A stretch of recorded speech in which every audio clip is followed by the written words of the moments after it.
யாருடைய மனதை புண்படுத்தி இருந்தாலும் மீண்டும் உங்கள் மூலமாக என்னுடைய வருத்தத்தை தெரிவித்துக் கொள்கின்றேன். சென்னையில் நான் 1.5 ஆண்டுகளுக்கு முன்பு பேசியதற்காக தொடரப்பட்ட வழக்கு, அந்த வழக்கு இப்பொழுது நடைபெற்றுக் கொண்டிருக்கிறது. அதை 28ஆம் தேதி மாண்புமிகு நீதிபதி அவர்கள் ஒத்திவைத்திருக்கிறார்கள். அந்த வழக்கை பொறுத்தவரையில் நான் இந்த நிகழ்ச்சி நடந்தவுடனே முதலிலேயே பத்திரிகை மற்றவர்களிடமெல்லாம் அறிவித்துவிட்டேன். நான் பேசியது தவறாக இருந்தால் அனைவரும் என்னை மன்னித்து விடுமாறு அவரிடம் கேட்டுக்கொண்டிருந்தேன். இந்த வழக்கை தொடர்ந்த சகோதரி அவர்களிடமும் என்னுடைய வருத்தத்தையும் மன்னிப்பையும் கோரியிருந்தேன்.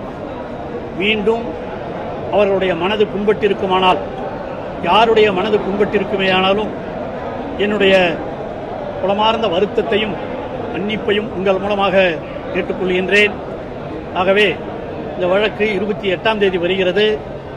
அதற்கான முடிவுகள் விரைவில் வரும் என்று எதிர்பார்க்கிறேன். நிச்சயமாக இதுபோல் இனி பேசுவதற்கு வாய்ப்பில்லை. இது யாருடைய மனதை புண்படுத்தி இருந்தாலும் மீண்டும் உங்கள் மூலமாக என்னுடைய வருத்தத்தை தெரிவித்துக் கொள்கின்றேன்.